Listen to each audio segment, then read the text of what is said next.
আজারি সাহেব যখন যশোরের বক্তব্যে বললেন যে একদল গেছে আর একদল আসছে খাওয়ার জন্য, তা আমি বললাম যে আজারি সাহেব তো নিজেই আসছে মালয়েশিয়া থেকে সুন্দর পরিবেশে খাওয়ার জন্য। আজকে আমির হামজাকে বলতে চাই, আমার বাপ দাদা 14 গোষ্ঠীর রাখা নাম বিকৃত করার অধিকার ইসলামের কোন আইনে আছে? সেইটা আগে জানতে চাই। এগুলো আওয়ামী লীগের চাইতে খারাপ, এরা আওয়ামী লীগের চাইতে নিকৃষ্ট। এই হারুন পাপিয়ারা, সাবধান হয়ে যাবেন বাংলাদেশের মানুষ। এই হারুন এবং পাপিয়ারা আওয়ামী লীগ যেভাবে বাংলাদেশের মাদ্রাসা মসজিদ আলেম ওলামাকে নির্যাতন করেছে, মাহফিলগুলো বন্ধ করেছে, আলেম ওলামাকে ভোট দান থেকে বিরত রেখেছে, তাদের কণ্ঠরোধ করেছে, এই হারুন এবং পাপিয়ারা আবার নতুন করে মাঠে নেমে আলেম ওলামার কণ্ঠরোধ করতে চায়। আলেমদেরকে ক্যাম্পেইন করতে দেবে না, নির্বাচন করতে দেবে না, নির্বাচনের প্রচারণা করতে বাধাগ্রস্ত করছে। ওরা আজকের বাংলাদেশের শত্রু, দেশের শত্রু, জনতার শত্রু। এবং হারুন এবং পাপিয়াদের বিরুদ্ধে আপনাদেরকে গর্জে উঠতে হবে। একজন মুচি ক্যাম্পেইন করতে পারে, আর একজন আলেম এবং এদেশের ইসলাম প্রিয় জনতা ক্যাম্পেইন করতে পারবে না। তিনি ইমাম হলে, কারি হলে, ওয়াইজিন হলে তিনি কোনো ভোট অধিকার প্রয়োগ করা এবং ভোট দানের জন্য মানুষকে উৎসাহ প্রদান করতে পারবে না। এটা দেশের জন্য চরম অবক্ষয়ের শামিল বলে আমি মনে করি। যারা এই বাংলাদেশের ইসলাম প্রিয় জনতার উপরে আঙ্গুল তুলবে, ধর্মভিত্তিক রাজনৈতিক দলগুলোর ব্যাপারে মিথ্যাচার করবে, যারা এদেশের ধর্মভিত্তিক মানুষদের, ইমামদের, কারীদের, হাফেজদেরকে অবজ্ঞা করবে, তাদের রাজনীতিকে যারা নিষিদ্ধ করতে চাবে, ওয়াজ মাহফিলগুলোতে যারা বাধা প্রদান করবে, ওই সকল পাপিয়া হারুনদেরকে বাংলাদেশের রাজনীতিতে চিরদিনের জন্য কবর রচিত করার জন্য প্রস্তুতি গ্রহণ করতে হবে। আমরা সব করব, রাজনীতি করব, সমাজনীতি করব, কিন্তু যাদেরকেই দেখবো ধর্মের বিরুদ্ধে কথা বলবে, ওই ব্যক্তি যদি আমার দল থেকে, আপনার দল থেকে, যার দল থেকেই হোক না কেন, তাকে প্রতিরোধ করতে হবে, প্রতিবাদ করতে হবে। ওদেরকে কোনোভাবে মাথা উঁচু করে দাঁড়াতে দেওয়া যাবে না। বিএনপির পাপিয়া এবং হারুনের মাথা নষ্ট হয়ে গিয়েছে। সকাল সন্ধ্যা বাংলাদেশের আলেম ওলামাকে বকছে, ইসলাম প্রিয় জনতাকে বকছে, ইসলাম প্রিয় রাজনীতির বিরুদ্ধে তারা বিষোদ্গার শুরু করে দিয়েছে।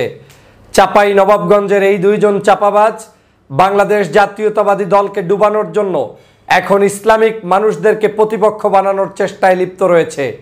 তারা যখন নিশ্চিত হয়েছে বাংলাদেশের কোনো মার্কা দিয়ে নির্বাচন করলে তারা আর এমপি হতে পারবে না, কারণ পূর্বে তাদের সাথে ইসলাম প্রিয় বিভিন্ন রাজনৈতিক জোটের সমীকরণ দিয়ে তারা নির্বাচিত হয়েছিলেন, কিন্তু এই বছরের রাজনীতি একটু ভিন্ন দিকে ধাবিত হচ্ছে বিধায় যখন তারা নিশ্চিত হয়েছেন যে তারা আর সেখানে নির্বাচিত হতে পারবেন না, তখন বিএনপিকে ভরাডুবি দেওয়ার জন্য এখন তারা সভা সমাবেশে বক্তব্য দিয়ে যাচ্ছেন আলেমদের বিরুদ্ধে, ধর্মভিত্তিক দলগুলোর বিরুদ্ধে, ইসলাম প্রিয় মানুষদের বিরুদ্ধে। আজকের পাপিয়া বলছে বাংলাদেশের কোনো আলেম ওলামার রাজনীতি করার অধিকার নেই, রাজনৈতিক বক্তব্য কোনো আলেম ওলামা দেখতে পারবে না, দিতে পারবে না। মসজিদের ইমাম, কারি, মুয়াজ্জিন তারা বাংলাদেশের কোনো মানুষের মধ্যে মনে হচ্ছে পড়ছে না। সে কারণেই আজকের তাদেরকে অমানুষ মনে করে তাদেরকে গৃহবন্দী করে রাখার চক্রান্তে লিপ্ত হচ্ছে এই পাপিয়ারা, এই হারুনরা। কত বড় দুঃসাহস! বাংলাদেশের একজন ভ্যানওয়ালা, রিক্সাওয়ালা, বাংলাদেশের একজন রাস্তাঘাটের যে কোনো স্বাভাবিক প্রক্রিয়ার যে কোনো মানুষ, কৃষক, শ্রমিক, জনতা, তার রাজনীতি করার অধিকার আছে, কথা বলার অধিকার আছে, ভোট চাওয়ার অধিকার আছে। কিন্তু এদেশের কোনো আলেমদের নাকি ভোট চাওয়ার অধিকার নেই, কথা বলার অধিকার নেই। ইমামকারী মুয়াজ্জিনরা নাকি কোনো রাজনৈতিক দলের ব্যক্তির পক্ষে ক্যাম্পেইন করতে পারবে না, এটা আজকের বলে বেড়াচ্ছেন পাপিয়া। আজকের হারুন এবং পাপিয়া দুজনে মিলে সম্মিলিতভাবে আমার মনে হচ্ছে একটি বিশেষ পরিকল্পনা বাস্তবায়ন করার জন্যই রাস্তায় নেমেছে এবং তারা আজকের এই সকল বক্তব্য দিয়ে বেড়াচ্ছে। চাপাই নবাবগঞ্জের বক্তব্যে পাপিয়া এবং হারুনের একই সুর। পাপিয়া বলছে বাংলাদেশের আজহারি সাহেব নাকি মালয়েশিয়া থেকে বাংলাদেশে এসেছে, খাওয়ার জন্য এসেছে। তিনি নাকি এসেছেন তার বিশেষ স্বার্থসিদ্ধির জন্য, তিনি নাকি এসেছেন ক্যাম্পেইন করার জন্য। আজকের সেখানে আমির হামজাকে বিষোদ্গার করা হচ্ছে একজন আলেম হিসাবে। তার বিষোদ্গার এটা কোনোভাবেই, আজকের একজন আলেমের বিষোদ্গার করা এটা কোনোভাবে মানায় না। কিন্তু রাজনীতিতে আজকে আমরা কি দেখছি? আওয়ামী লীগ যেই অপকর্মটি করে গত 16 বছর পর্যন্ত আলেমদের মাহফিল বন্ধ করেছে, ইসলাম প্রিয় মানুষদেরকে মামলা দিয়েছে, হামলা দিয়েছে, তাদেরকে জেলের মধ্যে বন্দী রেখেছে, বিভিন্ন উপায়ে তাদেরকে কণ্ঠরোধ করেছে, ঠিক একই উপায়ে আজকের এই বিএনপি নামধারী দুইজন ব্যক্তি, এই যে হারুন এবং পাপিয়া, তারা আজকের উঠে পড়ে লেগেছে চাপাই নবাবগঞ্জের এমপিত্ব পাওয়ার জন্য। ধর্মবিশ্বাসী মানুষদের বিষোদ্গার না করলে তাদের সমাবেশ যেন সফল হয় না। আজহারী সাহেব ওই অঞ্চলে মাহফিল করেছেন, কেন তিনি ওই অঞ্চলের মাহফিলে ধর্মভিত্তিক দলগুলোর মানুষের সাথে বসেছেন? ওই অঞ্চলে মাহফিল করেছেন আমির হামজা, কেন তিনি আলেম ওলামার সাথে বসেছেন? এখন এটা তাদের পথের কাঁটা হিসেবে হয়ে গিয়েছে। মনে রাখবেন, পাপিয়া এবং হারুন সাহেবরা বাংলাদেশের আলেম ওলামা, ইসলাম প্রিয় জনতার বিষোদ্গার করে শেখ হাসিনাকে পালাতে হয়েছে। বাংলাদেশে আপনারা যারা ইসলাম প্রিয় জনতার বিরুদ্ধে কথা বলে এমপি হওয়ার স্বপ্ন সাথ দেখছেন, আমি আজকের চ্যালেঞ্জ দিয়ে বলে গেলাম, ধানের শীষ তো দূরের কথা, এদেশে যদি কোনো একজন বুজুর্গর প্রার্থী নিয়েও, মার্কা নিয়েও আপনি প্রার্থী হন, আপনারা দুইজন অন্তত আগামী সংসদে এমপি নির্বাচিত হতে পারবেন না, পারবেন না, পারবেন না। যে পরিমাণ বিষোদ্গার করছেন ধর্মভিত্তিক দলগুলোর, যে পরিমাণ বিষোদ্গার করছেন ইসলাম প্রিয় নাগরিকদের, কত বড় দুঃসাহস আপনাদের! আপনারা আলেমদেরকে বলছেন তারা রাজনীতি করতে পারবে না। রাজনীতি করবেন আপনি, পাপিয়া, আপনি রাজনীতি করবেন? আপনার রাজনৈতিক ভিশন কি? আপনার রাজনৈতিক চরিত্র কি? আপনার রাজনৈতিক বৈশিষ্ট্য কি? আপনার মাধ্যমে বাংলাদেশের জনগণ কতটুকু কল্যাণ সাধিত হয়েছে? এদেশের প্রত্যেকটি পরতে পরতে ইসলাম প্রিয় জনতা তারা যে অবদান রেখে চলেছে, তার সিকিভাগ আপনার অবদান নেই, আপনার পরিবারের অবদান নেই, আপনার হারুনের অবদান নেই। আপনাদের অবদান আছে শুধুমাত্র ভোগের, আপনাদের অবদান আছে শুধুমাত্র স্বার্থের, আপনাদের অবদান আছে শুধুমাত্র ধর্ম বিক্রি করার। আপনাদের গায়ে এখন জ্বলা শুরু হয়ে গিয়েছে। আলেমদেরকে পারলে কাছে টানার চেষ্টা করুন, কিন্তু আলেমদের বিরুদ্ধে গিয়ে আপনাদের মন্তব্য, বক্তব্য আপনাদেরকে চিরদিনের জন্য রাজনীতির ময়দান থেকে নিশ্চিহ্ন করে দিবে। কত বড় দুঃসাহস! আপনি কিভাবে বলেন আলেমদের রাজনীতি করার অধিকার নেই? আপনি কিভাবে বলেন, পাপিয়া, যে আলেমদের পিছনে নামাজ হবে কিনা? আপনি আবার সেটা প্রশ্ন তুলছেন, যেই আলেমরা ভোট চাইবে তাতে নাকি নামাজ হবে না। আরে আলেম তৈরি হয়েছে ভোট চাওয়ার জন্য। আলেম আলেমের কথা বলে ভোট চাইবে, আলেম আলেমের কথা বলে মানুষের কাছে দাবি তুলবে। আপনি তার পক্ষে থাকলে ভালো, না থাকলে আপনি চুপ থাকবেন। কিন্তু একজন আলেমকে আপনি সম্পূর্ণভাবে এইভাবে ভোটের রাজনীতি থেকে ঘরে বসে রাখবেন, এটা তো আপনার বক্তব্য হতে পারে না। আপনি কি ফতুয়া দেওয়া শুরু করেছেন? এই ফতুয়া আওয়ামী লীগ দিত। সংসদে বসে শেখ হাসিনার লোকেরা পামপট্টি দিয়ে বলতো জানাজা পড়তে আর আলেম লাগবে না, এখন জানাজা আওয়ামী লীগের লোকেরাই পড়তে পারবে। এভাবেই ওই আওয়ামী লীগের এমপিরা বলতো কোরবানির চামড়া আর কওমি মাদ্রাসায় দেয়া লাগবে না, কোরবানির চামড়া তারা নিজেরা বিক্রি করত। এভাবেই আওয়ামী লীগের লোকেরা ধর্মভিত্তিক দলগুলোর কথা বলতো, ইমামতি, মুয়াজ্জিনি, কারিগরি কিচ্ছু নাকি লাগবে না, ওনাদের সব ওনরাই পারবে। যদি সবই আওয়ামী লীগ পারে, তাহলে আওয়ামী লীগের আজকের এই করুণ পরিণতি দেখে শিক্ষা অর্জন করুন। আলেমদের সাথে বেয়াদবি করার শামিল কতটা ভয়াবহ হয় সেটা আজকে দেখে রাখুন। আপনারা আলেমদেরকে, আলেম নাম হলেই আপনারা তার বিরুদ্ধে আপনার মাথা গুজিয়ে আপনাকে কথা বলতেই হবে। এটা এক ধরনের দন্যতা, এটা এক ধরনের মানসিক রোগ, এটা এক ধরনের মানুষের সাথে প্রতারণা, এটা এক ধরনের রাজনীতিতে আপনারা প্রহসন করছেন। কি সাহস আপনার! এই বাংলাদেশের প্রত্যেকটি জায়গায় ইসলাম প্রিয় মানুষদের অবদান, কওমি ভিত্তিক মাদ্রাসাগুলো আজকে না থাকলে, আলেম ওলামা মসজিদ ভিত্তিক এই মাদ্রাসাগুলো না থাকলে, আজকের নুরানি হাফেজি মাদ্রাসাগুলো না থাকলে, আজকের ইমাম কারি মুয়াজ্জিন না থাকলে, বাংলাদেশটা আজকের কি হয়ে যেত সেটা আপনাকে ভাষায় বোঝানো যাবে না। কোটি কোটি মানুষ এখান থেকে শিক্ষা অর্জন করছে, আর আপনি তাকে বলছেন সে ভোট চাইতে পারবে না।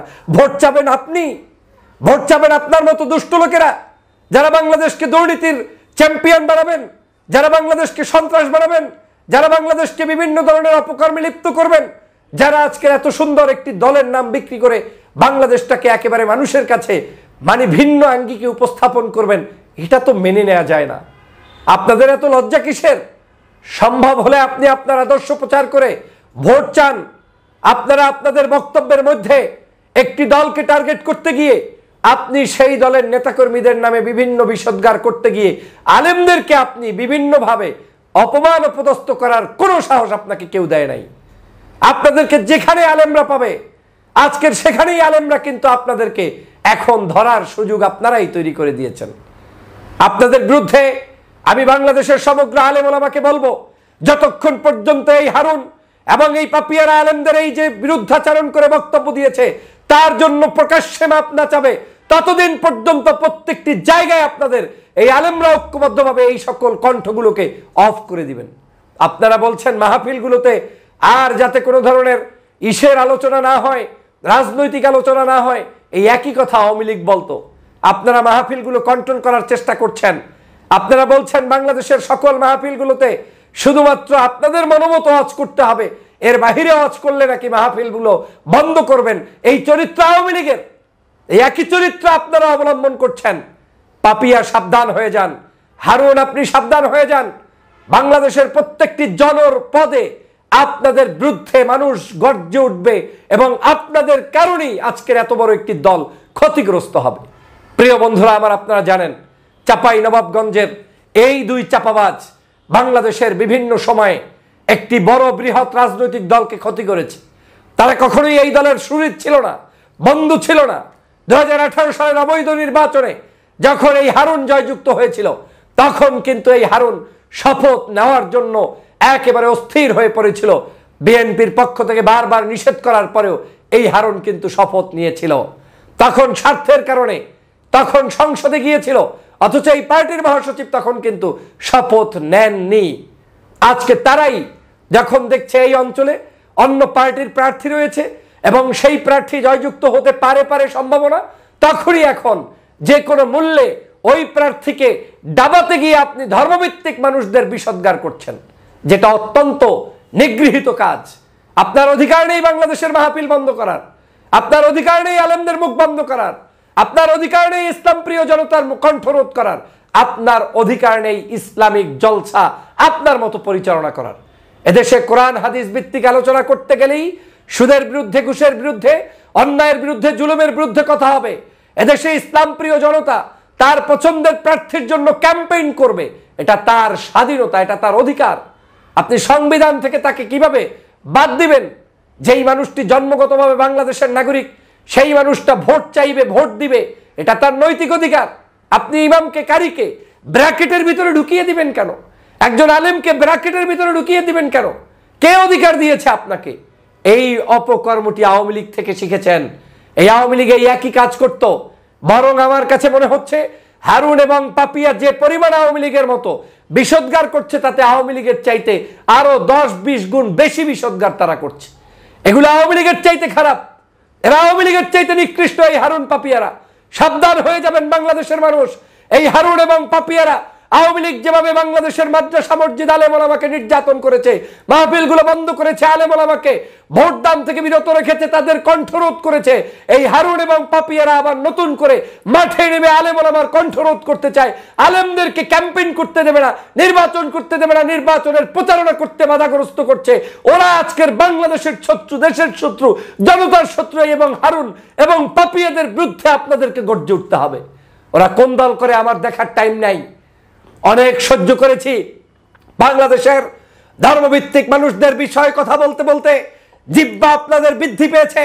আপনাদের কণ্ঠ এতদিন পর্যন্ত চালু করতে করতে এখন ইমাম, কারি, মুয়াজ্জিন, হাফেজদের বিরুদ্ধে পর্যন্ত কথা বলছেন। অথচ এদেশের একজন রিক্সাওয়ালা ভোট দিতে পারে, কথা বলতে পারে, ভ্যানওয়ালা, একজন রাস্তাঘাটের সবজি বিক্রেতা পর্যন্ত কাকে ভোট দেবে, কাকে দেবে না তার পক্ষে মতামত প্রদান করতে পারে, ক্যাম্পেইন করতে পারে, একজন মুচি ক্যাম্পেইন করতে পারে। আর একজন আলেম এবং এদেশের ইসলাম প্রিয় জনতা ক্যাম্পেইন করতে পারবে না। তিনি ইমাম হলে, কারি হলে, ওয়াইজিন হলে তিনি কোনো ভোট অধিকার প্রয়োগ করা এবং ভোট দানের জন্য মানুষকে উৎসাহ প্রদান করতে পারবে না। এটা দেশের জন্য চরম অবক্ষয়ের শামিল বলে আমি মনে করি। এবং আপনারা দেশদ্রোহী এবং দেশ বিরোধী। অতএব প্রিয় সহযোদ্ধা ভাইরা, বাংলাদেশের দেশপ্রেমিক নাগরিকরা, এখনই সময় এসেছে, ঐক্যবদ্ধ হতে হবে। এই সকল দুষ্ট চক্রের সদস্যদেরকে বাংলাদেশের রাজনীতি থেকে বিতাড়িত করতে হবে। যারা এই বাংলাদেশের ইসলাম প্রিয় জনতার উপরে আঙ্গুল তুলবে, ধর্মভিত্তিক রাজনৈতিক দলগুলোর ব্যাপারে মিথ্যাচার করবে, যারা এদেশের ধর্মভিত্তিক মানুষদের, ইমামদের, কারীদের, হাফেজদেরকে অবজ্ঞা করবে, তাদের রাজনীতিকে যারা নিষিদ্ধ করতে চাবে, ওয়াজ মাহফিলগুলোতে যারা বাধা প্রদান করবে, ওই সকল পাপিয়া হারুনদেরকে বাংলাদেশের রাজনীতিতে চিরদিনের জন্য কবর রচিত করার জন্য প্রস্তুতি গ্রহণ করতে হবে। প্রিয় সহযোদ্ধা ভাইরা, বাংলাদেশ স্বাধীন হয়েছে মুসলমানদের জন্য। বাংলাদেশ স্বাধীন হয়েছে হিন্দু, মুসলিম, বৌদ্ধ, খ্রিস্টান ঐক্যবদ্ধভাবে স্বাধীনভাবে তার ধর্ম প্রচারের জন্য, স্বাধীনভাবে তার কর্ম পরিচালনার জন্য। বাংলাদেশের একজন মুসলমান হয়ে, ধর্মভিত্তিক মানুষ হয়ে ধর্মের পক্ষে কথা বলতে গেলে তাকে জঙ্গি ট্যাগ দেওয়া হয়। বাংলাদেশের একজন মানুষ যখন ইসলামের পক্ষে বলে তখন তাকে জঙ্গি ট্যাগ দেওয়া হয়। আজকের বাংলাদেশের আরেকজন এমপি, আপনারা মনে আছে ফজলুর রহমান, তিনি কি করেছেন? তিনি এখন তাবলিগ জামাতকেও জঙ্গির সাথে তুলনা করছেন। জামাত ইসলামকে কটূক্তি করতে গিয়ে আজকের বাংলাদেশের সেই সকল ধর্মভিত্তিক মানুষদেরকে কটূক্তি করছেন। আজকের বিভিন্ন জায়গায় এই ধরনের অপতৎপরতা শুরু হয়ে গিয়েছে। সাবধানতার বিকল্প নাই। আমরা সব করব, রাজনীতি করব, সমাজনীতি করব, কিন্তু যাদেরকে দেখবো ধর্মের বিরুদ্ধে কথা বলবে, ওই ব্যক্তি যদি আমার দল থেকে, আপনার দল থেকে, যার দল থেকেই হোক না কেন, তাকে প্রতিরোধ করতে হবে, প্রতিবাদ করতে হবে। ওদেরকে কোনোভাবে মাথা উঁচু করে দাঁড়াতে দেওয়া যাবে না।